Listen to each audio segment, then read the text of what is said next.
everyone, this is Kita. Welcome you all to my channel. আজকে ক্লাসে আমরা voice change সম্পর্কে শিখব। এই ভয়েস চেঞ্জ নিয়ে দেখা যায় অনেক স্টুডেন্টের মধ্যে অনেক কনফিউশন থাকে। বেশিরভাগ স্টুডেন্টের কাছে ভয়েস চেঞ্জের চ্যাপ্টারটা খুবই কঠিন বলে মনে হয়, বাট বিলিভ মি, আজকের ক্লাসে আমি তোমাদেরকে মাত্র 1 মিনিটে কিভাবে ভয়েস চেঞ্জ করা যায় তার সমস্ত ট্রিক বা কৌশল শিখিয়ে দেব।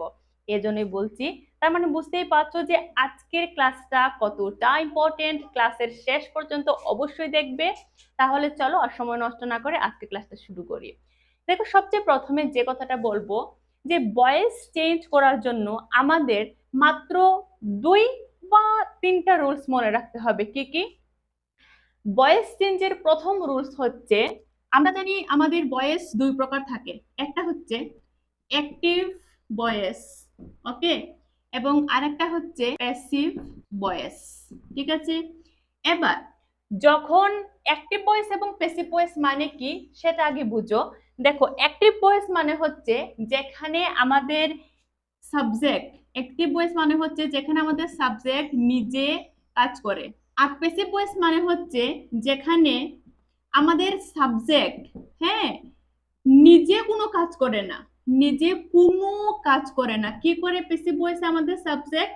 প্যাসিভ ভয়েসে আমাদের সাবজেক্ট নিজে কোনো কাজ করে না, সে অন্য কাউকে দিয়ে কাজ করায়। আরেকবার রিপিট করি, অ্যাক্টিভ ভয়েসে সবসময় দেখবে আমাদের সাবজেক্ট বা কর্তা যেই থাকবে সে নিজে কোনো কাজ করছে, সাবজেক্ট ডাইরেক্ট কোনো কাজ করছে। এবং প্যাসিভ ভয়েসে দেখবে সবসময় আমাদের সাবজেক্ট নিজে কোনো কাজ করে না, সে একদম আরামসে বসে থাকে। কি করবে সাবজেক্ট? প্যাসিভ ভয়েসে অন্য কাউকে দিয়ে কাজ করাবে। ওকে, পার্থক্য শুধু এতটুকু বুঝলেই দেখবে প্যাসিভ এবং অ্যাক্টিভ ভয়েস কত সহজ। ওকে, এবার অ্যাক্টিভ থেকে যখন প্যাসিভে আমরা কোনো সেন্টেন্স তৈরি করব, তখন কি করব? অ্যাক্টিভ ভয়েসে যে সাবজেক্ট থাকবে সেটা প্যাসিভ ভয়েসে অবজেক্টের জায়গায় চলে যাবে। অ্যাক্টিভ ভয়েসে যে সাবজেক্ট থাকবে সেটা প্যাসিভ ভয়েসে অবজেক্টের জায়গায় চলে যাবে, এবং অ্যাক্টিভ ভয়েসে আমাদের যে অবজেক্ট থাকবে সেটা প্যাসিভ ভয়েসে সাবজেক্টের জায়গায় চলে আসবে। আমি অ্যারো চিহ্ন দিয়ে দেখাই, অ্যাক্টিভ ভয়েসে সাবজেক্ট প্যাসিভ ভয়েসে অবজেক্টের জায়গায় যাবে, এবং অ্যাক্টিভ ভয়েসে যে অবজেক্ট থাকবে সেই অবজেক্টটা প্যাসিভ ভয়েসে সাবজেক্টের জায়গায় এসে বসবে। এবার হয়তো এই জায়গাটা দেখে তোমাদের কাছে কঠিন বলে মনে হচ্ছে, বাট বিলিভ মি, এবার তোমরা এক্সাম্পল গুলো দেখো তাহলে দেখবে খুবই সহজ। যেমন দেখো, the dog bites the man, মানে কি? কুকুর লোকটাকে কামড়ায়। The dog bites the man, সবচেয়ে প্রথমে আমাদেরকে এটা বুঝতে হবে যে এই সেন্টেন্সটা কোন টেন্সে আছে। কোন টেন্সে আছে বলো তো? দেখো, যদি তুমি ভয়েস চেঞ্জ শিখতে চাও তাহলে টেন্স সম্বন্ধে নলেজ থাকাটা খুবই ইম্পর্টেন্ট। ভয়েস চেঞ্জের প্রত্যেকটা সেন্টেন্সে কিন্তু টেন্স কাজে আসবে। ঠিক আছে, তাহলে দেখো, the dog bites the man, কুকুরটা লোকটাকে কামড়ায়, এই সেন্টেন্সটা কিন্তু আছে সিম্পল প্রেজেন্ট টেন্সে। ওকে, এবার আমরা কি করব, এবং এই সেন্টেন্সটা কিন্তু আছে অ্যাক্টিভ ভয়েসে। কেন অ্যাক্টিভ ভয়েসে আছে বলো তো? কারণ এখানে দেখো আমাদের ডগ হচ্ছে সাবজেক্ট, ডগ ডাইরেক্ট কাজ করছে, সে কি করছে? সে লোকটাকে কামড়ায়। তো এখানে দা ডগ হচ্ছে আমাদের সাবজেক্ট, সাবজেক্ট নিজে ডাইরেক্ট কাজ করছে, এই জন্যই সেন্টেন্সটা হবে অ্যাক্টিভ ভয়েস। ওকে, এবার আমরা রুলসে কি শিখেছিলাম দেখো, যেহেতু এই সেন্টেন্সটাকে আমরা প্যাসিভ করব সেহেতু the man object, the dog হচ্ছে সাবজেক্ট। এখন প্যাসিভ ভয়েস আমরা কি করব? এই অবজেক্টটাকে সাবজেক্টের জায়গায় আনবো, তারপরে এই যে সাবজেক্ট আছে সেটা আমরা কি করব বলতো? সেটাকে প্যাসিভ ভয়েসে অবজেক্টের জায়গায় নিয়ে যাব। ঠিক আছে, তাহলে যেহেতু আমরা অ্যাক্টিভ ভয়েসকে আমরা এখন প্যাসিভ করব সেহেতু আমরা অবজেক্টটাকে সাবজেক্টের জায়গায় এবং সাবজেক্টটাকে অবজেক্টের জায়গায় নিয়ে নিলাম। Got it? এবার দেখো, যেহেতু এই সেন্টেন্সটা প্রেজেন্ট টেন্সে আছে, সিম্পল প্রেজেন্ট টেন্সে আছে, সেহেতু এখানে আমি সাবজেক্ট অনুযায়ী দা ম্যান এরপরে একটা অক্সিলারি ভার্ব হিসাবে ইজ বসবে। ঠিক আছে, এবার আসবে যে ভয়েস চেঞ্জ করার 3 নাম্বার রুলস। 3 নাম্বার রুলসে বলা হয়েছে যে ভয়েস চেঞ্জে যে কোনো অক্সিলারি ভার্বের পরে, ভয়েস চেঞ্জে যে কোনো অক্সিলারি ভার্ব হোক, যে কোনো অক্সিলারি ভার্বের পরে আমাদের যে মেইন ভার্ব থাকবে, হ্যাঁ, সেই মেইন ভার্বটা সব সময় ভার্বের পাস্ট পার্টিসিপল ফর্ম হবে। এটা মানে একদম মানে মুখস্থ টুটস্থ করে নিতে হবে কি, যে যে কোনো ভয়েস চেঞ্জে যে কোনো টেন্সে আমাদের অক্সিলারি ভার্বের পরে যে মেইন ভার্বটা আসবে সেটা সবসময় ভার্বের পাস্ট পার্টিসিপল ফর্ম হবে। পাস্ট পার্টিসিপল ফর্ম মানে হচ্ছে ভার্বের থার্ড ফর্ম। ওকে, আচ্ছা এবার বাইট মানে কি? বাইট মানে হচ্ছে কামড়ানো। বাইট মানে হচ্ছে কামড়ানো। তাহলে এই বাইটের থার্ড ফর্ম কি বলতো? ভার্বের বাইটের থার্ড ফর্ম হচ্ছে বিটেন। ওকে, তাহলে দা ম্যান ইজ বাইকটা হয়ে যাবে এখন bitten. The man is beaten.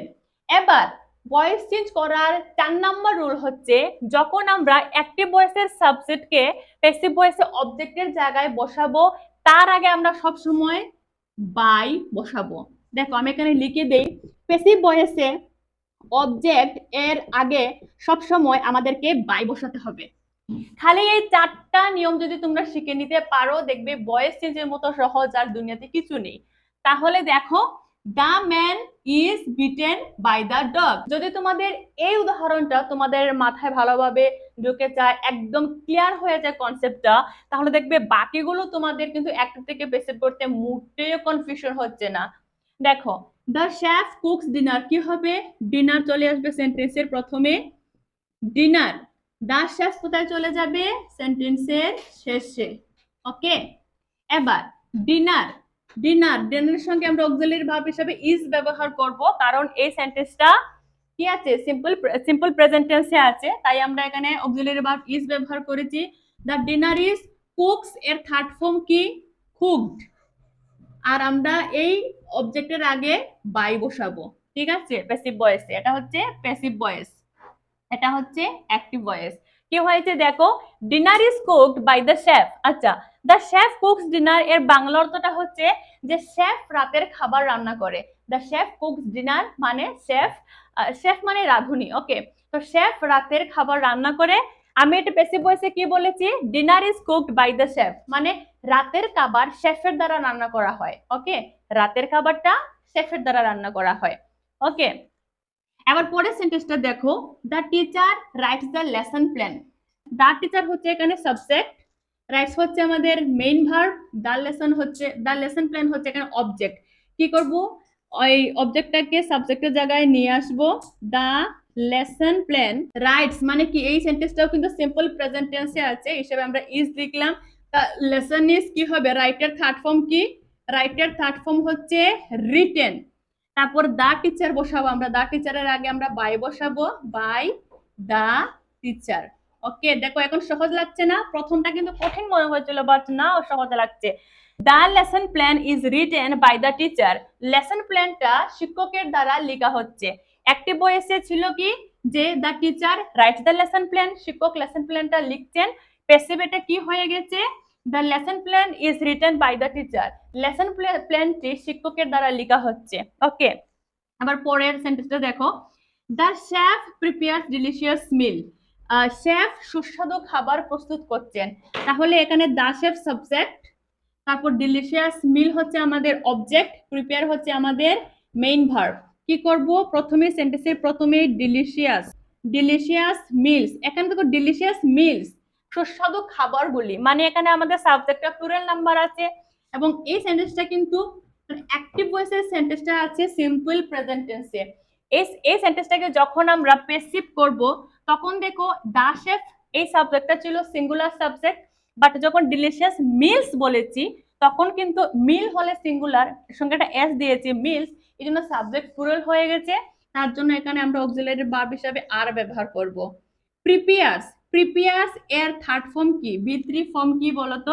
এটা হচ্ছে প্রিপেয়ার্ড। ওকে, প্রিপেয়ার্ড কার দ্বারা রান্না হয়েছে? দা শেফ, তাহলে বাই দা শেফ। এবার দেখো, delicious meals are prepared by the chef. সুস্বাদু খাবারগুলি শেফের দ্বারা প্রস্তুত করা হয়েছে। Delicious meals are prepared by the chef.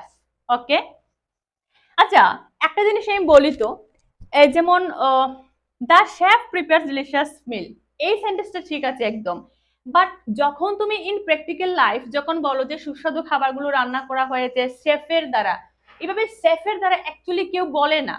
হ্যাঁ, কি যে সুস্বাদু খাবার রান্না করা হয়েছে, আমরা অনেক সময় কোন একটা কাজ কে করেছে, কে করেছে এটা আমরা অনেক সময় জানতে চাই না। অর্থাৎ যদি তুমি প্যাসিভ ভয়েস আরো ভালোভাবে বুঝতে চাও তাহলে আমি বলবো যে যে সেন্টেন্সের মধ্যে দেখবে যে অ্যাকচুয়ালি আমাদের কোন কাজটা হচ্ছে, যখন আমরা কোন কাজটা হচ্ছে সেই কাজের উপরে ফোকাস করি, সে তখন সেই সেন্টেন্সটা কিন্তু প্যাসিভ ভয়েস হয়। এবার ওই কাজটা কে করলো তার নাম জানার আমাদের দরকার নেই, তাহলেও কিন্তু সেটা প্যাসিভ ভয়েস হবে। এক্সাম্পল দেখো, যেমন এই সেন্টেন্সটা আমরা কিভাবে লিখতে পারি দেখো, সে ইটস ব্রেকফাস্ট, সে প্রাতরাশ বা সকালের খাবার, ব্রেকফাস্ট মানে কি সকালের খাবার, ঠিক আছে, তো সে সকালের খাবারটা খায়। এবার দেখো আমি যদি এটাকে জাস্ট এইভাবে লিখি যে breakfast is eaten, breakfast is eaten মানে সকালের খাবারটা খাওয়া হয়ে গেছে। এবার কে খেয়েছে, সে খেয়েছে, কে খেয়েছে সেটা আমাদের জানার তো মাথা ব্যথা নেই।